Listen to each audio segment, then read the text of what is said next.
ওসমান ভাইয়ের ঘটনাকে কোনো বিচ্ছিন্ন ঘটনা এই কথা বলার সাহস, এই অডাসিটি এই ইন্টারিম গভর্নমেন্টের সময়ে একজন ইসি কিভাবে পায়? সে এই কথা বলার সাহস করে এবং সে এখনো পর্যন্ত তার পদবহাল আছে কি করে? আপনারা যখন এখানে এত এত মানুষ আছেন, আমরা শুধু একজন শুটার, তার বউ, তার শালিকা, তার প্রেমিকা, তাকে গ্রেফতার করেছে, এইসবে আমরা সন্তুষ্ট নই। আমরা পুরো সিন্ডিকেটকে জীবিত অবস্থায় গ্রেফতারকৃত এবং বিচারের আওতাধীন দেখতে চাই। খুনি যদি জাহান্নামে থাকে, জাহান্নাম থেকে এনে আগে আমাদের সামনে দাঁড় করাতে হবে, তারপর আমরা জাহান্নামে যাবে। আমরা সারা জীবন ওসমান ভাইকে পেছন থেকে সাহায্য করেছি, পাশে থেকেছি, কিন্তু সবসময় আমাদের শক্তির জায়গা, আমাদের যে সাহসের জায়গা, সেটা সবসময় ওসমান ভাই ছিল, ওসমান ভাই আছে, ওসমান ভাই থাকবে।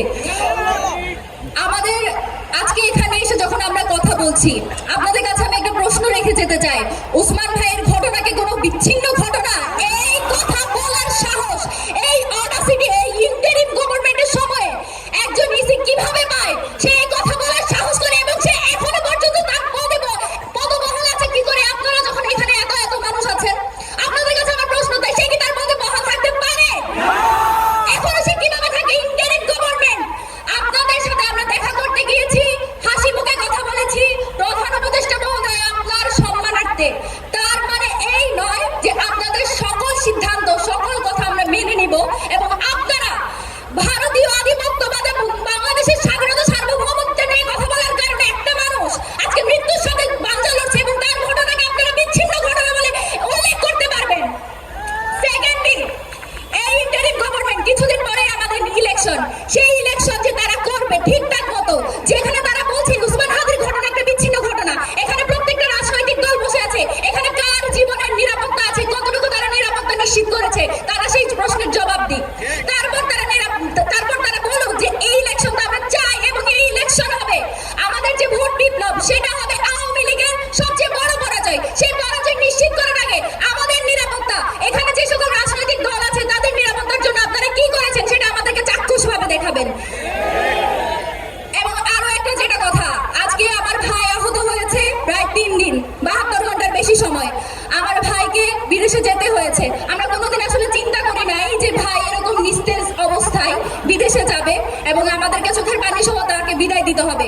আমাদের বিশ্বাস ছিল যে ভাই রাষ্ট্রীয় সফরে এমপি হওয়ার পর বিদেশে যাবে, আমরা তাদের কাছে বিভিন্ন জিনিস উপহার আনার জন্য তার কাছে আমরা হাসি মুখে চাইতাম। আজকে আমার ভাইকে এভাবে বিদায় দিতে হয়েছে। এখনো পর্যন্ত যে সকল অপরাধী অপরাধ সংঘটিত করেছে, এবং খুব স্পষ্টভাবে একটা কথা আমরা ইনকিলাব মঞ্চ থেকে জানাই, এখানে কিন্তু কোনো একক বা 2 জন শুটার এখানে কিন্তু ইনভলভ না, এখানে কিন্তু পুরো সিন্ডিকেট কিন্তু এখানে জড়িত আছে। এবং আমাদের কাছে এটা স্পষ্ট যে এখানে বিভিন্ন রাষ্ট্রীয় সংস্থার একটা অংশের প্রত্যক্ষ মদত আছে। সেই মদত কারা দিয়েছে, কারা এখনো বিপ্লবী সরকার, যে বিপ্লবী সরকার ইন্টারিম সরকার, সেখানে বসে এখনো কারা হাসিনার বারবার সার্ভ করে, সেটা আমাদের কাছে স্পষ্ট করতে হবে। আমরা শুধু একজন শুটার, তার বউ, তার শালিকা, তার প্রেমিকা, তাকে গ্রেফতার করেছে, এইসবে আমরা সন্তুষ্ট নই। আমরা পুরো সিন্ডিকেটকে জীবিত অবস্থায় গ্রেফতারকৃত এবং বিচারের আওতাধীন দেখতে চাই, সেটা আমার ভাই সুস্থ হয়ে ওঠার আগে। এবং আরো একটা কথা যেটা আপনাদেরকে বলতে চাই, বিভিন্ন সময় আমাদেরকে রাষ্ট্রের তরফ থেকে জানানো হয় যে আপনাদের নিরাপত্তা ঝুঁকি আছে, আপনারা সাবধানে থাকবেন। আমরা কি এখন দুর্নীতি করে গাড়ি কিনবো, বাড়ি কিনবো, তারপর হচ্ছে নিজেদেরকে ঘরের ভিতর বন্দি করে রেখে নিরাপদ থাকবো, নাকি আপনাদের দায়িত্ব আমাদের নিরাপত্তা নিশ্চিত করা? এই নিরাপত্তা নিশ্চিত করার দায়িত্ব যার, সে যখন বলেছে নিরাপদে থাকবেন, আমরা কার কাছে যাব? এই আইন উপদেষ্টা, এই স্বরাষ্ট্র উপদেষ্টা। আরো একটা কথা আপনাদেরকে বলি, স্বরাষ্ট্র উপদেষ্টাকে নিয়ে আমরা বলছি তার পদত্যাগ চাই, অবশ্যই তার পদত্যাগ চাই, কিন্তু স্বরাষ্ট্র যখন তাদেরকে ধরিয়ে দেয়, তাদেরকে জামিনের ব্যবস্থা করে কারা? এই জামিন যারা করিয়ে দেয় তাদেরকে, সেই পুরো সিন্ডিকেট যারা এই পুরো ঘটনার সাথে জড়িত,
আসতেও না পারুক,